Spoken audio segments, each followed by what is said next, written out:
আজ সন্ধ্যা ৬টা নাগাদ বোলপুর নানুর রাস্তায় একটি টোটো ও বোলেরো পিকআপ ভ্যানের মুখোমুখি সংঘর্ষে চাঞ্চল্য ছড়ায়। ঘটনাস্থলেই টোটোটি দুমড়ে মুচড়ে যায় এবং আরোহী দুইজন গুরুতর জখম হন। আশেপাশের মানুষজন দ্রুত ছুটে এসে আহতদের উদ্ধার করে। তাদের মধ্যে এক বয়স্ক মহিলার পা ভেঙে যায় বলে জানা গেছে। দুজনকেই তড়িঘড়ি বোলপুর মহকুমা হাসপাতালে ভর্তি করা হয়। দুর্ঘটনার পর এলাকায় উত্তেজনা ছড়িয়ে পড়ে। খবর পেয়ে ট্রাফিক ওসি সঞ্জীব মুখার্জি ঘটনাস্থলে পৌঁছে পরিস্থিতি নিয়ন্ত্রণে আনেন। সাধারণ মানুষের অভিযোগ, ওই এলাকায় প্রায়ই দুর্ঘটনা ঘটে এবং নিরাপত্তা ব্যবস্থা বাড়ানো জরুরি বলে তারা মনে করছেন।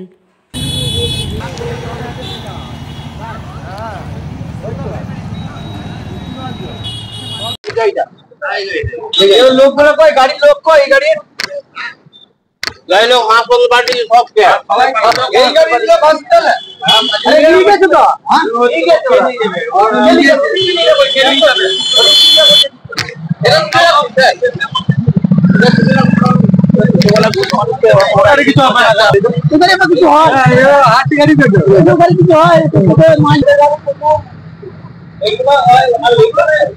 ছিল না তো, তাও তো হেঁকে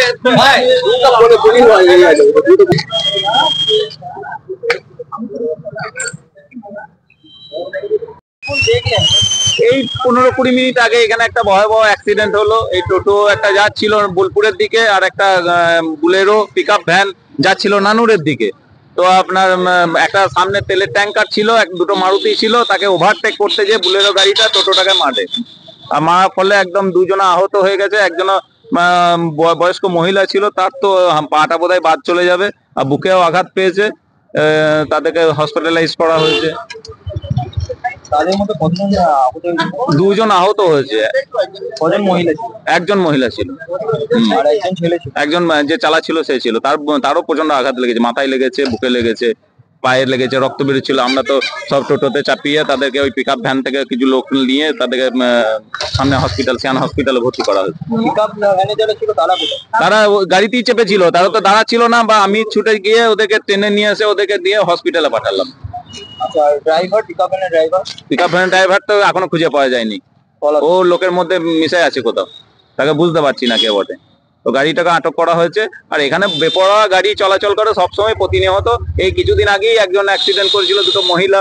আবার এই আজকে, মানে প্রতিনিয়তই প্রায় 2-4 দিন অন্তর অন্তর এখানে অ্যাক্সিডেন্ট হয়। এটা সিয়ান জিএসটি অফিসের সামনাসামনি। সুমন ঘোষ। আমার এখানে হার্ডওয়্যারের দোকান আছে একটা ছোটখাটো। ঘটনা হচ্ছে, একটা টোটো মালা এই নিজের সাইডে আসছিল, ও বাড়ি যাচ্ছিল, হসপিটালের মুখ দিকে যাচ্ছিল বোলপুর দিকে। আর একটা বোলেরো গাড়ি আর সামনে একটা লরি যাচ্ছিল, ওকে ওভারটেক করে এর গা করে গিয়ে একে এমন মারা মেরেছে যে একদম টোটোটা একবার যাচ্ছে অবস্থা হয়ে গেছে। বোলেরোটা বেরিয়ে চলে যাচ্ছিল। দোকানদারে আমাদের অনেকগুলো ছেলে ছিল, তারা ওইখান থেকে দেখেছে একদম সিনেমা কায়দাতে অ্যাক্সিডেন্টটা হয়েছে এবং ওকে সব গাড়িটাকে আটকিয়েছে। ড্রাইভার খালাসি পালিয়ে গিয়েছে, গাড়িটাকে মানে জায়গাটাকে দাঁড় করিয়ে রেখে দেওয়া হয়েছে। হ্যাঁ, আমরা থানাকেও খবর দিয়েছি, থানাও আসছে। প্রত্যেকেই বলছে যে বোলেরো বালার দোষ, এই টোটোওয়ালা কোনো দোষ নাই। এই মুহূর্তে ওই একটা বয়স্ক মহিলা ছিল, একটা ছিল হাতে লেগেছে, একটা পায়ে লেগেছে, মনে হয় পা ভেঙেছে। সবাই বলছে, আমরা তো ডাক্তার নই, তবে পা ভেঙেছে বলে আমরা দেনান্দান প্রাথমিক ট্রিটমেন্ট করে অন্য টোটো করে আমরা হসপিটালে পাঠিয়ে দিয়েছি। এবার আপনারা গিয়ে ওখানে সঠিক খবরটা নিয়ে নেন যে ও বেঁচে আছে না মরে গেল। এই তো 10-8 ঘন্টাও হয়নি, 8 ঘন্টার আগে দুজন আহত হয়েছে। না, টোটোওয়ালার পায়ে ওকে নিয়ে 3 জন, তবে টোটোওয়ালা খুব একটা হয়নি, তবে হয়েছে। আর টোটোটা একবার শেষ করে দিয়েছে, মানে এত জোর ধাক্কা মেরেছে। মানে চিন্তা করুন, পশ্চিম দিকে মুখে গাড়ি যাচ্ছিল, সেটাকে ঘুরে যে পূর্ব মুখ করে দিয়েছে। গাড়িটা ছতিচ্ছন্ন হয়ে গেছে, ব্যাটারি সব পড়ে গেছে। এখানকার ছেলেরা প্রচুর সহযোগিতা করেছে বলে গাড়িটা ধরা পড়েছে। বিপদ দাস বৈরাগ্য।